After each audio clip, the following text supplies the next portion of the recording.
مفتی صاحب کے YouTube channel کو سبسکرائب کیجیے، مفتی عطاء الرحمن قاسمی۔ الحمدللہ۔ حضرات سامعین کرام، اسٹیج پر موقر ترین علماء کرام تشریف فرما ہیں۔ جامعہ کاشف العلوم کے شیخ الحدیث حضرت مولانا حبیب اللہ قاسمی کا خطاب ہوگا۔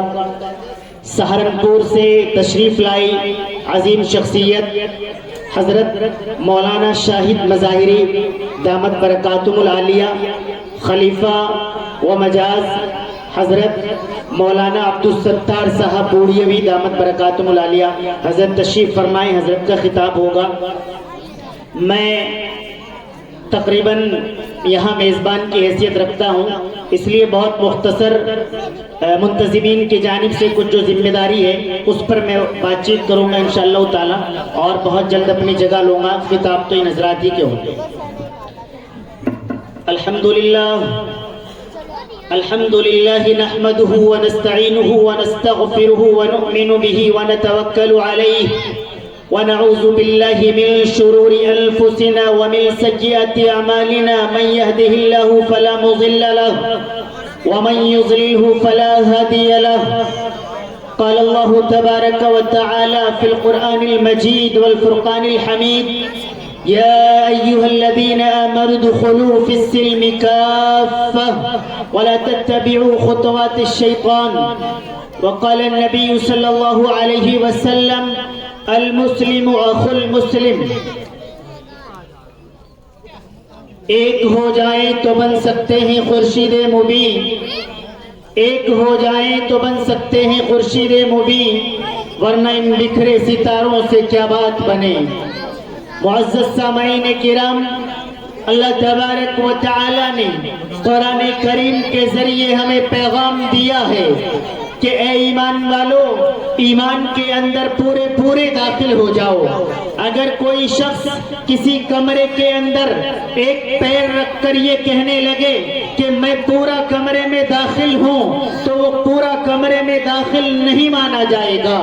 اللہ تبارک و تعالی نے پورے طور پر ہمیں اسلام پر، ایمان پر، قرآن پر، سنت نبوی پر، طریقہ نبوی پر قائم رہنے کا حکم دیا ہے۔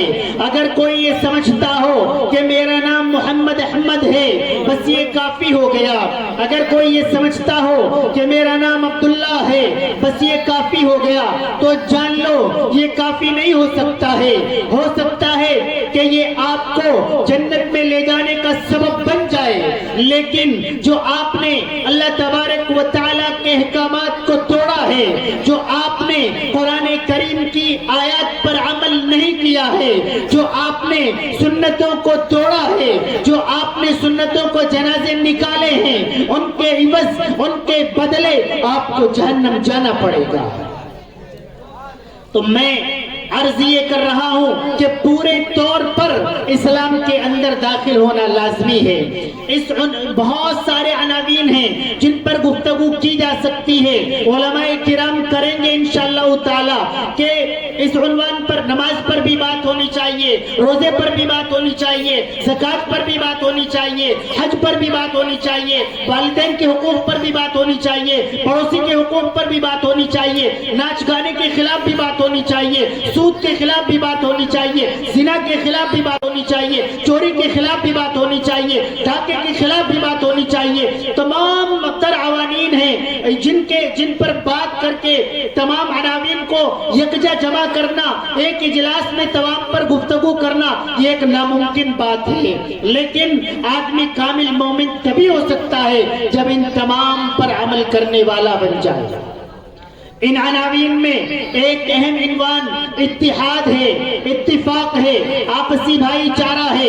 اللہ تبارک و تعالی نے قرآن کریم کے اندر بتایا ہے کہ اے ایمان والو، ہم نے تمہیں ایک مرد اور ایک عورت سے پیدا کیا ہے، اور یہ جو تمہارے درمیان قبائل ہیں یہ تمہاری پہچان کے لیے ہیں۔ ہمارے نزدیک متقی اور پرہیزگار وہی، ہمارے نزدیک ہمارا قریبی وہی ہے جو جتنا زیادہ متقی اور پرہیزگار ہے۔ اللہ تبارک و تعالیٰ کے یہاں عرب کی کوئی زیادہ حیثیت ہو، عجم والے کی کم حیثیت ہو، ایسا نہیں ہے۔ اللہ تبارک و تعالیٰ کے یہاں عربی زبان جاننے والے کی زیادہ اہمیت ہو، ہندی جاننے والے کی کم اہمیت ہو، ایسا بھی نہیں ہے۔ اللہ تبارک و تعالیٰ کے یہاں مالدار کی زیادہ اہمیت ہو، غریب کی کم اہمیت ہو، ایسا بھی نہیں ہے۔ اللہ تبارک و تعالیٰ کے یہاں خوبصورت کی زیادہ اہمیت ہو، کم خوبصورت کی کم اہمیت ہو، ایسا بھی نہیں ہے۔ اللہ تبارک و تعالیٰ کے یہاں اہمیت متقی کی ہے، اللہ تبارک و تعالیٰ کے یہاں اہمیت پرہیزگار کی ہے، اللہ تبارک و تعالیٰ کے یہاں اہمیت قرآن پڑھنے والے کی ہے، اللہ تبارک و تعالیٰ کے یہاں مدرسوں کا تعاون کرنے والوں کی اہمیت ہے، اللہ تبارک و تعالیٰ کے یہاں قرآن کریم پڑھانے والوں کی اہمیت ہے، اللہ تبارک و تعالیٰ کے یہاں قرآن کے خادموں کی اہمیت ہے۔ ایک ہی صف میں کھڑے ہو گئے محمود و عیاض، ایک ہی صف میں کھڑے ہو گئے محمود و عیاض، نہ کوئی بندہ رہا نہ بندہ نواز۔ آج دنیا کے اندر امت مسلمہ کے اندر اختلاف پڑ چکا ہے، اور اس کی اختلاف کی وجوہات میں کچھ وجوہات یہ ہیں کہ اللہ تبارک و تعالیٰ کو ہم بھلا بیٹھے ہیں۔ تکبر، انا، بڑائی، نخوت، اوور ایٹیٹیوڈ ہمیں کہہ رہا ہے کہ ہم پیسے والے ہیں، ہمیں کہہ رہا ہے کہ ہم زمین والے ہیں، ہمیں کہہ رہا ہے ہم ایجوکیشن والے ہیں، ہمیں کہہ رہا ہے ہم بڑے خاندان والے ہیں، ہمیں کہہ رہا ہے ہم بڑی برادری والے ہیں۔ اللہ تبارک و تعالیٰ کے یہاں اس کی کوئی حیثیت نہیں ہے۔ اللہ تبارک و تعالیٰ کا تو فرمان یہ ہے الکبریاء ردائی، کہ یہ تکبر، یہ بڑائی، یہ میری چادر ہے، اس کے اندر کوئی پیر ڈالنے کی کوشش نہ کرے۔ آج ہم ذرا سی بات پر ناراض ہو جاتے ہیں کیونکہ ہمارے پاس پیسہ ہے۔ سن لو سامعین کرام اور دور بیٹھے ہوئے میری ماں بہنوں اور گھروں پر بیٹھے ہوئے میرے افراد بھائی، سن لو، اس دنیا کے اندر فرعون آیا ہے، ہم نے اسے غرق ہوتے دیکھا ہے۔ ہم نے اس دنیا کے اندر شداد آیا ہے، اس دنیا کے اندر نمرود آیا ہے، ایک مچھر نے اسے مارا ہے۔ خدائی کا دعویٰ کرنے والے اور مشرق سے مغرب تک اپنی بادشاہ سمجھنے والے اور لاکھوں کی فوج رکھنے والے اور تمام خزانوں کے مالک، وہ اس دنیا کے اندر ذلیل و خوار ہوتے ہم تاریخ کے اندر پڑھتے ہیں۔ اور قریب آتے ہیں اور قریب آتے ہیں تو ہم دیکھتے ہیں کہ ہٹلر، جب بھی تاناشاہ کی بات آتی ہے ہٹلر کا نام آتا ہے، لیکن ہم جب تاریخ کے اوراق پلٹ کر دیکھتے ہیں تو تاریخ ہمیں بتاتی ہے کہ ہٹلر اپنے آپ کو اپنی موت کے وقت ڈرا ہوا محسوس کرتا ہے، سہما ہوا محسوس کرتا ہے، اپنے آپ کو عاجز محسوس کرتا ہے، اپنے آپ کو ڈرا ہوا محسوس کرتا ہے، اور اپنے آپ کو اپنی گن سے شوٹ کرتا ہوا ہم ہٹلر کو دیکھتے ہیں۔ ختم، فنش، کوئی حیثیت نہیں، صرف تاناشاہ کے طور پر یاد کیا جاتا ہے۔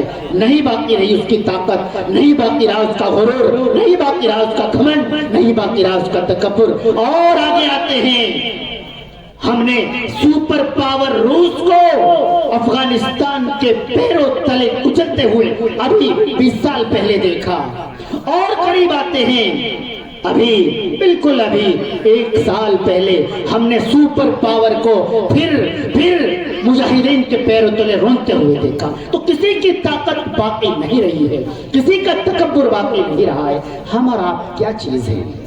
آج ہم چھوٹی سی بات ہوتی ہے غصہ کر جاتے ہیں، ناراض ہو جاتے ہیں، بچے کو بچے نے مار دیا لڑائی پر اتر آتے ہیں، نالی میں پانی چلا دیا لڑائی پر اتر آتے ہیں، ہمارے چھت سے چھت ملی ہوئی ہے بچے نے کوئی چیز گرا دی لڑائی پر اتر آتے ہیں، ہماری کسی گاڑی سے ہلکی سی سائیڈ لگ گئی، گاڑی کو سٹینڈ پر کھڑا بھی نہیں کرتے، گاڑی گرا کر اس سے لڑنے دوڑ جاتے ہیں۔ نہیں، یہ اسلام نہیں سکھاتا ہے۔ آپ عاجزی پیش کیجئے، آپ انکساری پیش کیجئے، آپ چھوٹے بن جائیے، اللہ تبارک و تعالیٰ آپ کو بڑا بنا دیں گے۔ آپ گاؤں کے اندر اپنے بھائی سے حسن سلوک کیجئے، احسان کا معاملہ کیجئے، اللہ تبارک و تعالیٰ آپ کے درجات بلند کر دیں گے۔ آپ کسی بات کو اپنی ناک کا مسئلہ مت بنائیے۔ میں نے جن لوگوں کا ذکر کیا وہ سب ناک والے تھے، ناک کو زمین میں رگڑتے ہوئے تاریخ ہمیں بتاتی ہے لوگوں نے ان کو دیکھا ہے۔ اللہ تبارک و تعالیٰ عاجز بندے کو پسند کرتے ہیں، اللہ تبارک و تعالیٰ معاف کرنے والے بندے کو پسند کرتے ہیں۔ اگر کسی سے کوئی غلطی ہو گئی ہے اور وہ سوری بول دے تو آپ اسے معاف کر دیں، اللہ تبارک و تعالیٰ آپ کے درجات کو بلند کر دیں گے۔ آپ کے گاؤں میں الحمدللہ یہ ادارہ قائم ہے. یہ ادارہ پوری قوم کا ہے, صرف آپ کے گاؤں کا بھی نہیں ہے, پوری ملت کا ہے, پورے تمام مسلمانوں کا ہے. نہ یہ کسی ایک آدمی کا ہے, نہ یہ کسی ایک برادری کا ہے. کوئی مدرسہ کوئی مالک نہیں ہے, پوری قوم تمام مدارس کے مالک ہے. ان کا تعاون کرنا, ان سے محبت کرنا آپ کی ذمہ داری ہے, ہماری ذمہ داری ہے. اللہ کے نبی صلی اللہ علیہ وسلم نے بہت بڑا مرتبہ بتایا ہے ان لوگوں کا جو قرآن کریم پڑھنے والوں کا تعاون کرتے ہیں, جو قرآن کریم پڑھانے والوں کا تعاون کرتے ہیں, جو مدارس اسلامیہ کا تعاون کرتے ہیں, جو علماء ربانیین سے محبت رکھتے ہیں, جو حفاظ سے محبت رکھتے ہیں, جو قراء سے محبت رکھتے ہیں. آپ کے بچے یہاں پڑھتے ہیں, آپ کے بچے جہاں پڑھتے ہیں وہاں کا آپ احترام کیجئے. قاری صاحب سے بھی محبت لگاؤ رکھیے, جو آپ کے بچے کے استاد ہیں ان سے ملتے رہنا چاہیے, حال چال معلوم کرنا چاہیے, ان سے معلوم کرنا چاہیے کہ ہمارے بچے نے قرآن کریم کتنا پڑھ لیا, ان سے معلوم کرنا چاہیے ہمارے بچے کے سورہ فاتحہ یاد ہوئی یا نہیں, ان سے معلوم کرنا چاہیے ہمارے بچے نے مکمل نماز کو یاد کر لیا یا نہیں. ان سے ملاقات کرتے رہنے چاہیے. مدرسے کو, مسجد کو, مکتب کو آپ کسی بھی زاویے سے, کسی بھی کونے سے, کسی بھی اینگل سے اس اعتبار سے نہ لیں کہ یہاں میری بات چھوٹی ہو رہی ہے. نہیں, اگر کہیں مشورہ ہو رہا ہے, آپ کی بات نہیں مانی گئی تو بھی آپ شکر ادا کریں, اور اگر آپ کی بات مان لی گئی تو اللہ سے دعا کریں کہ اللہ تبارک و تعالیٰ اس میں خیر ڈال دے. آپ اپنے تمام علاقے کے اداروں سے, اپنے اس ادارے سے محبت اور لگاؤ رکھیں, اور جتنا ہو سکے زیادہ سے زیادہ تعاون کریں. اللہ تبارک و تعالیٰ آپ کو اجر عظیم عطا فرمائیں. آپس میں محبت اتفاق کو بنائے رکھیں, آپس میں ایکتا کو بنائے رکھیں. ایکتا میں طاقت ہے, اتفاق میں طاقت ہے, اتحاد میں طاقت ہے. جب امت محمد متحد ہوئی ہے, مسلم مخالف طاقتوں کو اپنے ہتھیار چھوڑ کر بھاگنے پر مجبور کیا ہے. تو یہ اتحاد کی ہمیں گاؤں گلی کوچے تک ضرورت ہے, اپنے ہر کام میں اتحاد کی ضرورت ہے. اللہ تبارک و تعالی عمل کرنے کی توفیق عطا فرمائے. وآخر دعوانا الحمدللہ رب العالمین.